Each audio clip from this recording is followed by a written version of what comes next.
Hello students, आज science में ये चैप्टर 4 का ये हमको लग रहा है चौथा वीडियो होगा। इसके पहले 3 वीडियो में आपको बताए जा चुके हैं, फिजिकल प्रॉपर्टी, केमिकल प्रॉपर्टी, और इसमें ये जो बहुत ही इम्पॉर्टेंट एक टॉपिक है reactivity series of metals. Reactivity series of metals. Students, आपको बताएं कि ये जो मेटल्स हैं, ये मेटल्स एयर और वाटर से, सभी मेटल्स एक रेट से, एक ही जैसे एयर और वाटर से रिएक्शन नहीं करते हैं। कुछ मेटल्स होते हैं जो उनका जो रेट होता है रिएक्शन का वो फास्ट होता है, और किसी का जो रेट होता है वह स्लो होता है। मतलब ये केवल एयर और वाटर की बात नहीं, बल्कि अन्य मेटल्स के साथ भी ये जो रिएक्शन करते हैं वो उनका जो रेट होता है वह अलग अलग होता है। किसी के साथ बहुत फास्ट रिएक्शन करते हैं, किसी के साथ वो स्लो करते हैं, और किसी के साथ तो रिएक्शन करते ही नहीं हैं। तो ये जो आप सीरीज देख रहे हैं, इस सीरीज को हम कहते हैं रिएक्टिविटी सीरीज ऑफ मेटल्स। इसमें ये जो सीरीज होता है, इसमें जो सबसे मोस्ट रिएक्टिव जो मेटल होता है उसको टॉप में रखा जाता है, और जो सबसे कम रिएक्टिव मेटल होता है उसको हम बॉटम में रखते हैं। मतलब ये यहाँ देखो, ये पोटेशियम है, इसका सिंबल के होता है। ये रिएक्टिविटी सीरीज में जो सबसे ऊपर रखा हुआ है। इसका मतलब कि ये जितने भी ये जो मेटल्स आपको दिखाई दे रहे हैं, इसके नीचे भी और भी मेटल्स हैं, लेकिन यहाँ चूँकि आपको दिखाई इतना ही दे रहा है इसलिए हमने इतना ही लिखा है। मतलब ये जो सबसे टॉप पर जो मेटल होता है वो सबसे मोस्ट रिएक्टिव होता है। तो ये देखो, इसमें पोटेशियम सबसे रिएक्टिव है, उससे कम सोडियम है, उससे कम कैल्शियम है, उससे मैग्नीशियम है, उससे कम एल्युमिनियम है, उससे कम जिंक है, उससे कम फेरस है, उससे कम जो है ये टीन है, और ये जो लेड दिया हुआ है ये सबसे लेस रिएक्टिव है। मतलब आप कह सकते हैं कि ये जो पोटेशियम है वो सबसे फास्ट रिएक्टिव है, और ये जो लेड है वो सबसे जो है लेस रिएक्टिव है। तो ये रिएक्टिविटी सीरीज का मतलब होता है the arrangement of metals in A series in their decreasing order of reactivity is called reactivity series of metals। मतलब मेटल्स के उनके घटते हुए रिएक्टिविटी को एक सीरीज में व्यवस्थित करने के प्रोसेस को हम रिएक्टिविटी सीरीज ऑफ मेटल्स कहते हैं। ये आपको याद रखिएगा कि जो सबसे टॉप पर होगा वो सबसे ज़्यादा रिएक्टिव होता है, और जो सबसे नीचे होता है वो सबसे कम रिएक्टिव होता है। इसी को ध्यान में रखते हुए आपको पढ़ाए जाएंगे डिस्प्लेसमेंट रिएक्शन, जो कि बहुत ही इम्पॉर्टेंट है। समझो कि इस टॉपिक का मतलब सबसे टॉप टॉपिक है डिस्प्लेसमेंट रिएक्शन। आइए देखते हैं डिस्प्लेसमेंट रिएक्शन। स्टूडेंट, आगे है डिस्प्लेसमेंट रिएक्शन, प्रतिस्थापन अभिक्रिया। स्टूडेंट, ये जो डिस्प्लेसमेंट रिएक्शन है, आइए जानते हैं डिस्प्लेसमेंट रिएक्शन क्या होता है। ये reaction in which A more reactive metal displaces A less reactive metal from its salt solution is called a displacement reaction. ध्यान से सुनिए, ये reaction in which A more reactive metal displaces a less reactive metal from its salt solution is known as displacement reaction। मतलब ऐसा reaction, वह reaction जिसमें एक ज़्यादातर मोर रिएक्टिव मेटल जब एक लेस रिएक्टिव मेटल को अपने साल्ट सॉल्यूशन से डिस्प्लेस कर देता है, ऐसे रिएक्शन को हम कहते हैं डिस्प्लेसमेंट रिएक्शन।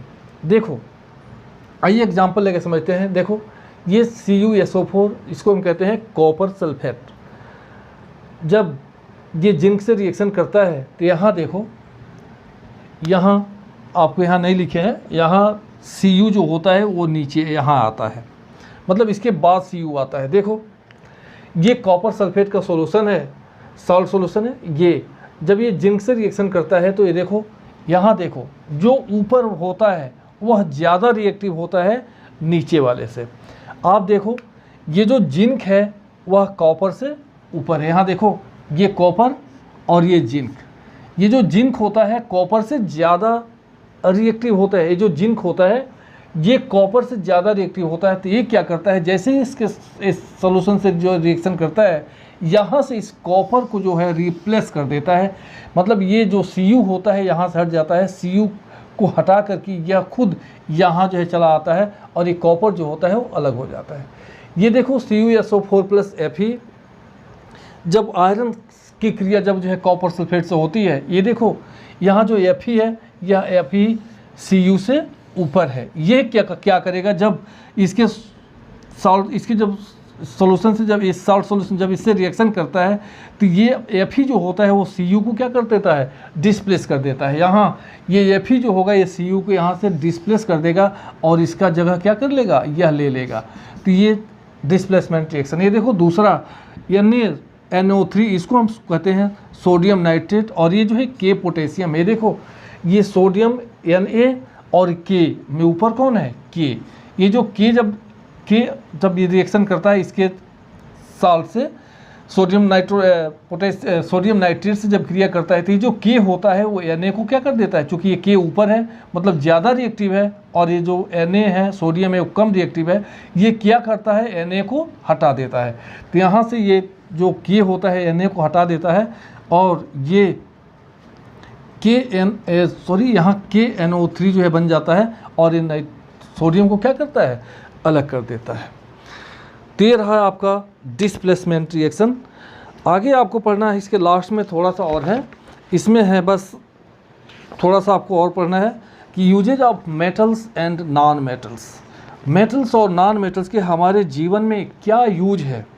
स्टूडेंट्स ये जो मेटल्स है, आइए हम सबसे पहले मेटल्स को देखते हैं कि हमारे लाइफ में मेटल्स का क्या यूज है। ये जो मेटल्स हैं, ये metals are use in constructions, buildings, houses, bridge, ये सारे बनाने में मेटल्स का यूज होता है। आपने देखा होगा कि कोई भी ऐसा बिल्डिंग नहीं है जिसमें स्टील का यूज ना होता हो, आयरन का यूज ना होता हो। तो इनका प्रयोग हाउस, बिल्डिंग्स, वाहन, मोटर्स, यहाँ तक कि हवाई जहाज, रेलवे, सब कुछ लेकर बनाने में इस मेटल का प्रयोग होता है।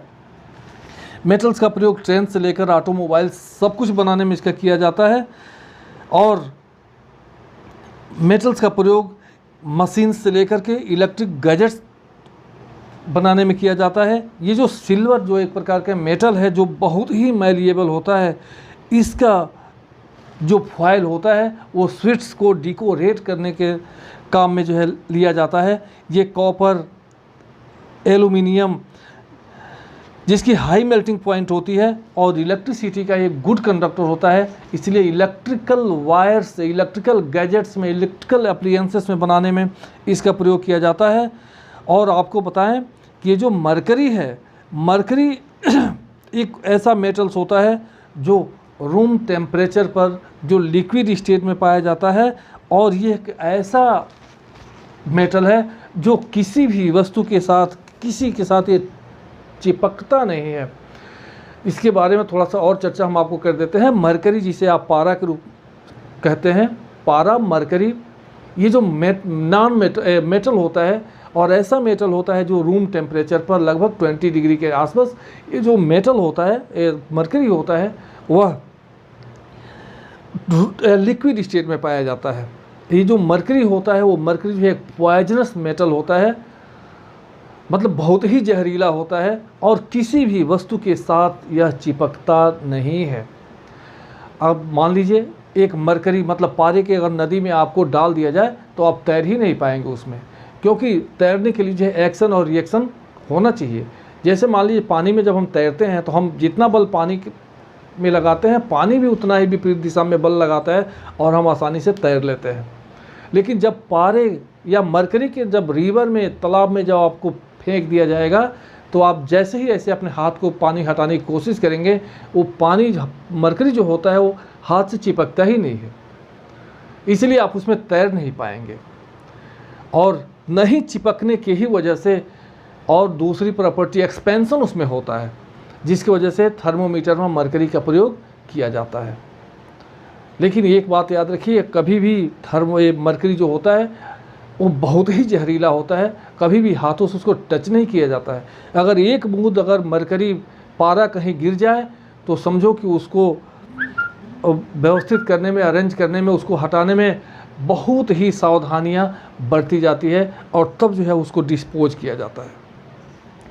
तो ये मरकरी जो होता है, इसलिए इसका प्रयोग थर्मोमीटर और CFL को बनाने में मरकरी का प्रयोग किया जाता है, क्योंकि ये चिपकता नहीं है। यूजेज ऑफ नॉन मेटल्स, आप देख लीजिए नॉन मेटल, सबसे जो जाना पहचाना नाम आपके लिए जो नॉन मेटल है वह है ऑक्सीजन। ऑक्सीजन एक नॉन मेटल है, लेकिन नॉन मेटल के बिना हम अपने जीवन की कल्पना भी नहीं कर सकते।